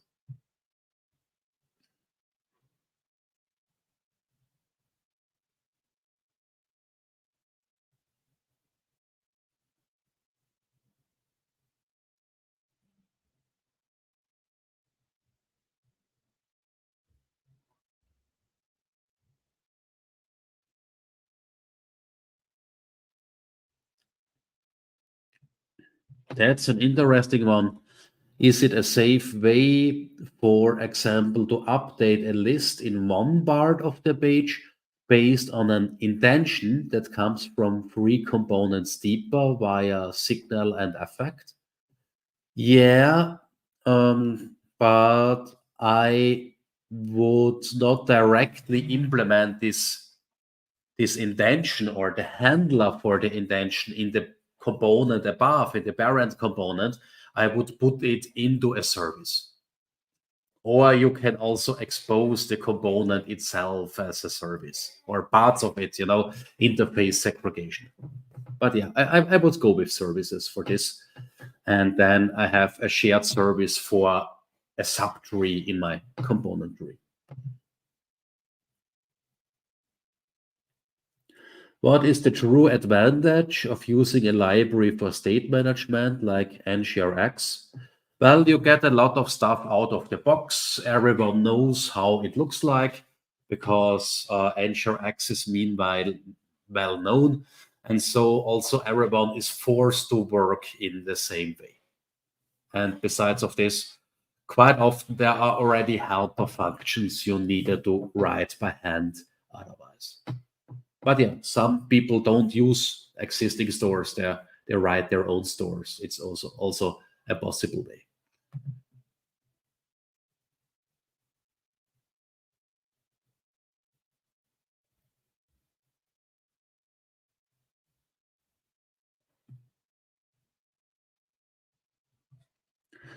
Some of the features are still in developer preview. Yeah, that's right. But developer preview does not mean that it is terribly unstable. It just means that there might be some breaking changes. Might be. And yeah, it really depends upon how you and your team react on breaking changes. I've seen teams where a little tiny breaking change is not that much of an issue. They go through the code and update everything in, let's say, half a day. And I have seen teams where a breaking change is always a disaster, comes with a lot of emotion. So it's for sure something that depends on your team culture. But in general, developer preview does not mean it is unstable. It just means you don't have the usual guarantees from the Angular teams in terms of deprecations and not adding breaking changes. And the core parts, Signal and Computed, are not a developer preview anymore. They are stable. And yeah, the remaining parts will become stable soonish. And I don't think that there will be huge changes.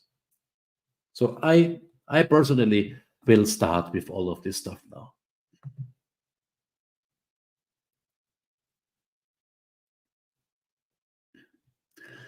Can NGRX Signal Store replace global state management? Yeah, it can. However, one thing you don't have in the Signal Store is eventing. So if you need eventing because you want to update the same stuff from different locations, or if you have one event that needs to update several state properties in your store, then you don't have something like this. But if you have the situation where most use cases only have its very own state and you don't need to update something over there or grab something from over there, then the Signal Store is really a nice fit for global state management. And I have the impression quite often this is the case. Quite often, each and every feature has its own state, and we don't need to grab that much state from other features. If everything is overlapping all the requests, if a lot of components needs to deal with the same state, then the Redux-based approach is still better, I guess.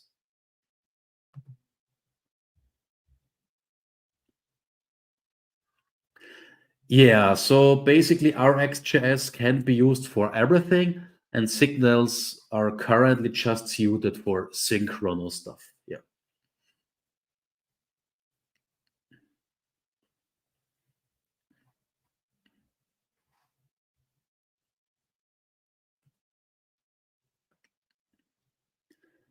Some questions are repeating.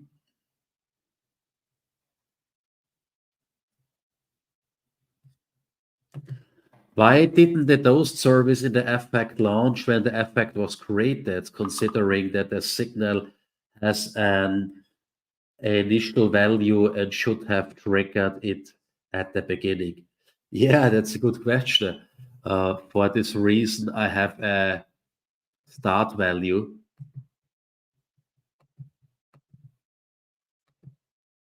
Okay, so that I get immediately a result. Otherwise, I would really see for some seconds zero deserts found. So I'm just hiding this in this very example here. But yeah, in the real world, you need to check if this is the initial state or the first state you have loaded. You needed to go with a flag.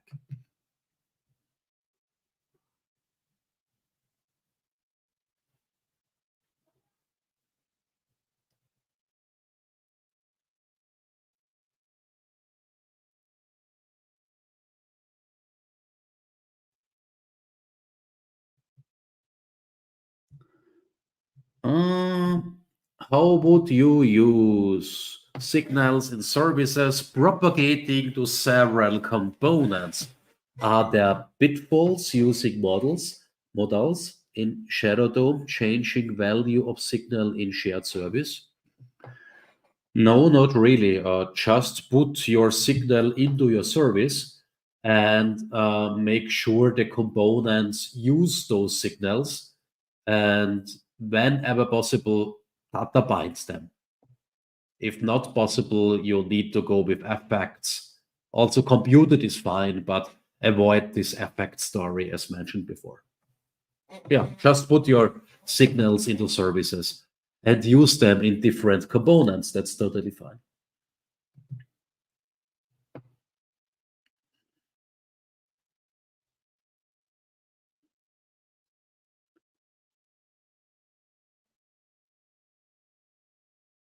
So what do we have else?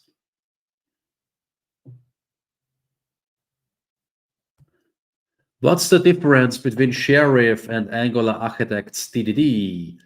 Well, Sheriff is doing those restrictions regarding of which part of the application is allowed to use which other parts on a per folder basis. So it's more lightweight. Angular Architects TDD just uses NX-based features for this, where these restrictions are done on a per library basis. So it's per folder in Sheriff versus per library in NX and TDD. Yeah, we will get signal-based form controls in the future. So rumor says already this year we might already get some design for it. Perhaps it will be only stable next year, but this year we will get a design for it, perhaps even a first version in developer preview. Saying this, currently signals work well together with ng model, so you can use it with template-driven forms. Plus, they also work well together with reactive forms because you just need to read the signal and put the value into the reactive form and do the other way around, read the reactive form and put everything back into the signal. So it already works now, but it will be more streamlined with future APIs.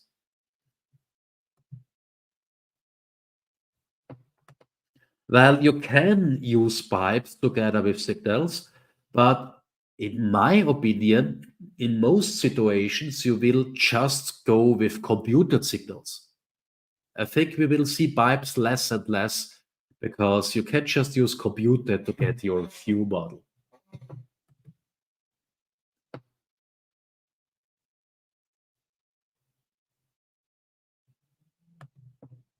Yeah, so I also think when it comes to synchronizing signals with reactive forms, which is the question here, going with an effect is quite a good solution. Because writing a signal value into the reactive form is another example for a rendering action that cannot be done via data binding. We need to deal with those objects of reactive forms. Yeah.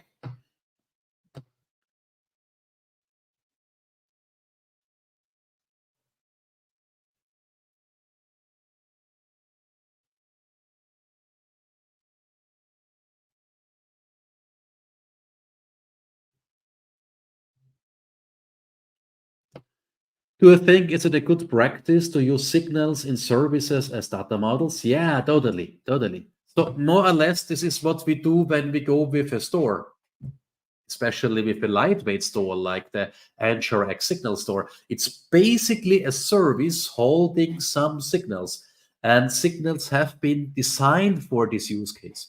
This was always something the Angular team wanted to support because there are other frameworks where the signal concept that was called differently there did not work outside of the component.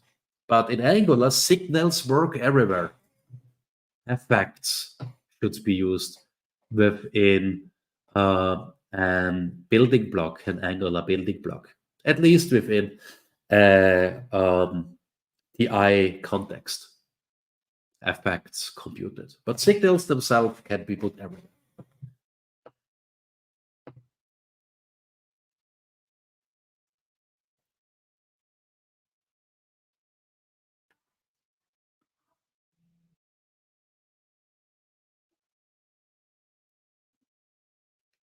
How would you transition a regular Angular app that uses Zone.js to signals?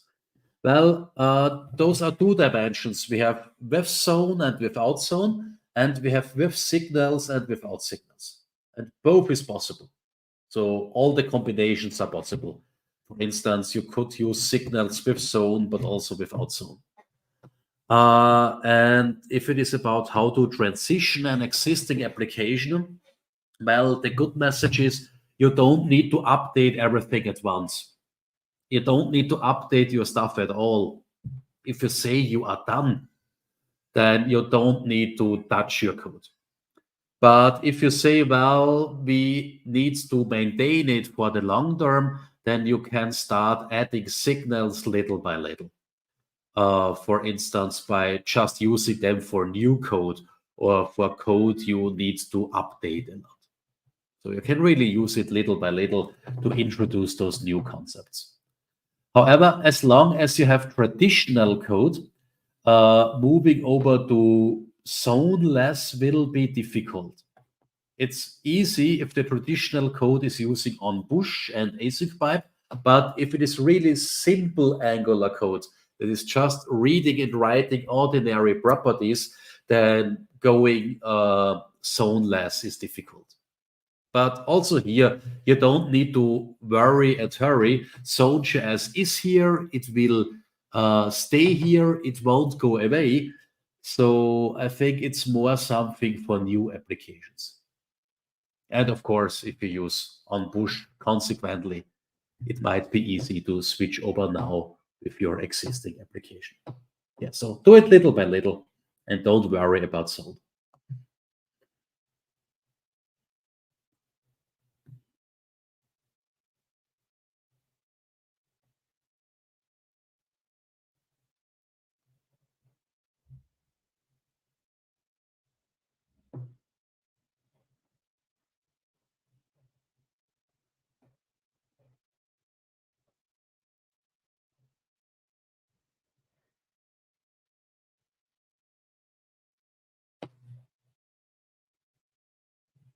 Yeah. So if you go zoneless, then you should really align with on-bush, or go with signals. And in the best case, you use both. So yeah, I would say as a rule of thumb, just activate both. And if you already have it, it's even easier to go zoneless. I think if you just have signals, then on-bush is not that important for making it work, but you will get a better performance. So yeah, activate on-bush.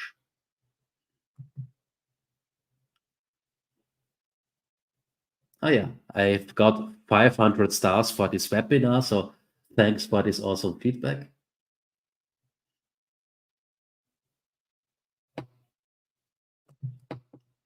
What do you think on having a bare module library store signal as a source of truth? And how would you propose to manage state in there? Where to manipulate data before setting in store? Yeah, so if we go with lightweight stores, not Redux-oriented global stores, but lightweight stores, you have several stores in your application. This is meanwhile quite usual in several communities. We have this meanwhile in the React community, in the Vue community. It's the default in Solid.js. At the end of the day, that means that per feature, you have a store of your own. And this works well as long as most features only need to work with its own state. If we are just need to cross boundaries, if each and every feature needs state from other features, then I would rather stick with a Redux-based approach. And how to manage state in there? Yeah, normally those little stores have methods that that update the state in a well-defined way.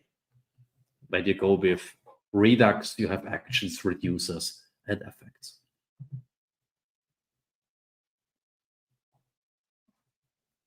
That's a good statement. Computed is basically a native nginx selector. Yeah, and this is really awesome.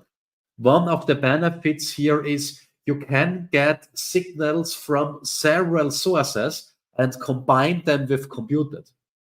So you're not limited to the store or to a specific store. Just get all your signals you need and combine them via computed, regardless of where the data comes from.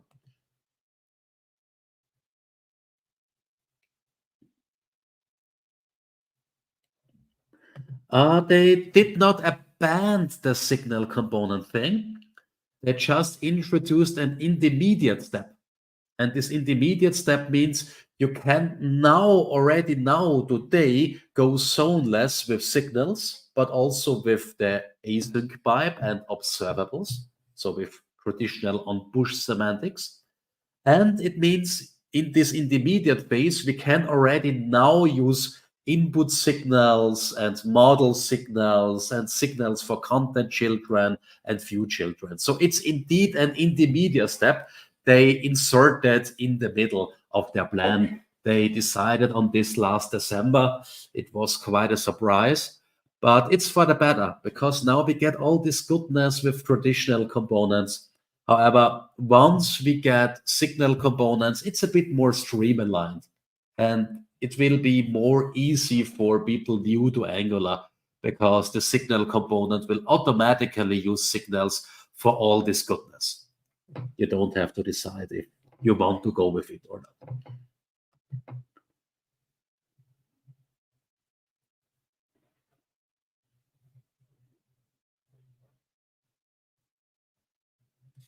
How can signals be effectively integrated into existing Angular components that already use RxJS observables?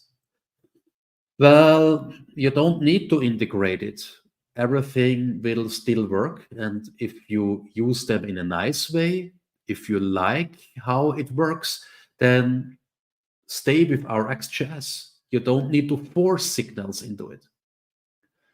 Uh, as mentioned before, it's more something for people that are new to Angular or that don't want to use RxJS for everything. But if you are a pro for RxJS, stick with it. Perhaps in the future, when you migrate over to signal components, everything you do is calling do signal instead of pipe async. But future will tell what a good migration path here will be. It's not implemented yet, but yeah, this might be one of the migration paths. The thing is, if you really use RxJS in a well way, then signals don't come with a lot of benefits for you. They streamline everything, they make everything easier. But if you are a professional for RxJS, you won't see that many benefits.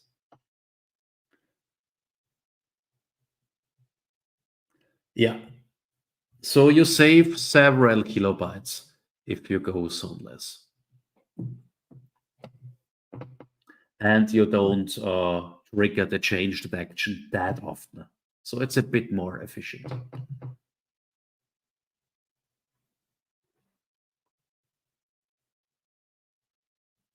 Yeah, that's a good use case. I use writeable signal in effect. Okay, writeable signal. Sometimes in my component to trigger some visual effect like an animation or loaders. Yeah, so perhaps you should try the idea with untracked, the effect with untracked. But in general, effects are really done for this scenario, namely triggering some visual effects. And perhaps you can prevent setting a signal in there.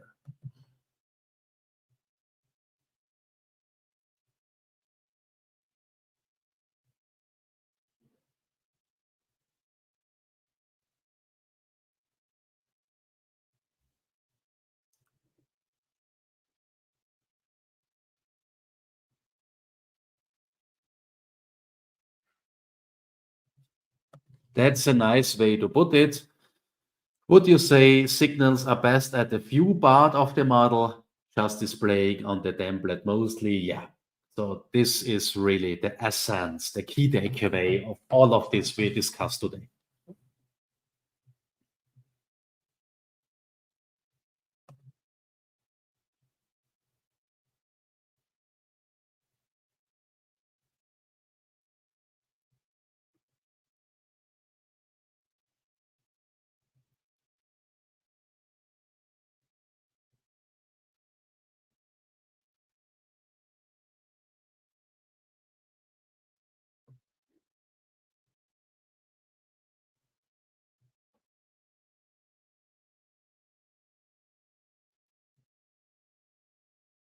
A lot of people say thank you.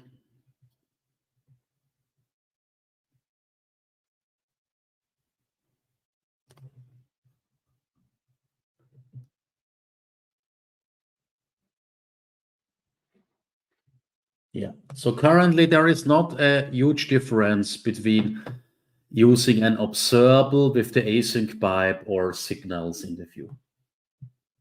That's right.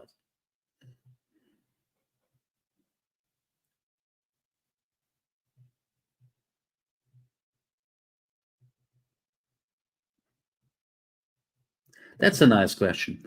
What do you think about making a signal and to observe the signal and listen for changes via RxJS instead of effects when we want to get only change events?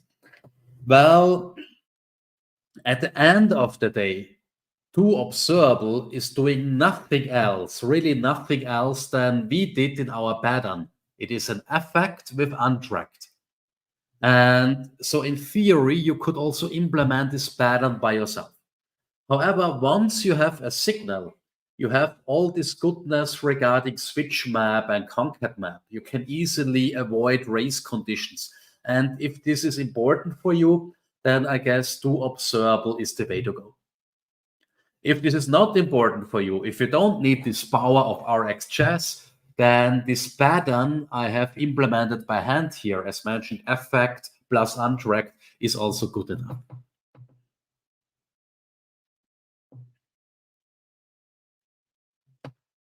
And here a last good question. Will it be a good practice to use if with my signal async as data? Well, we don't need the async pipe when we read a signal. The getter of the signal is doing more or less the same. But yeah, you can do this to unwrap the signal in your template. Saying this, with one of the next versions of Angular, we will finally get a let statement for the template, something like add let, and so we don't need this if workaround anymore. Yeah, so I think it's really a good replacement for if.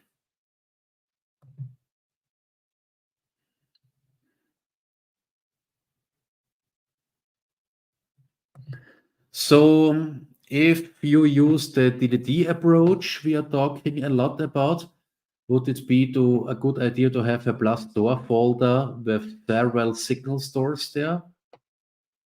Well, yes and no. I would start with the signal store as locally as possible, perhaps even on the feature level. And if you feel you need this store several times in your domain, because it contains the current user ID or the current date range we are today talking about, then pull it down to your domain level. So all the features in the same domain can use it. But if you just need the store in your feature, directly put it into your feature. This is one of the benefits we now have with these little tiny lightweight stores. We can put them as locally as possible and as globally as needed.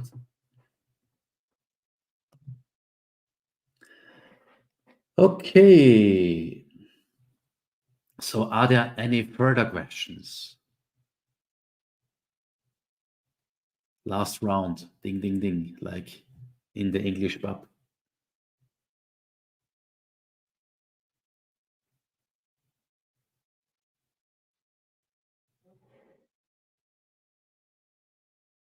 Awesome.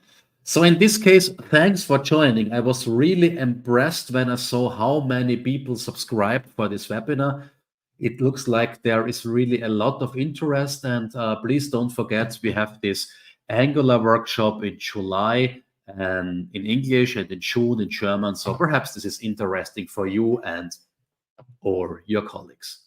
So thanks for joining. See you around.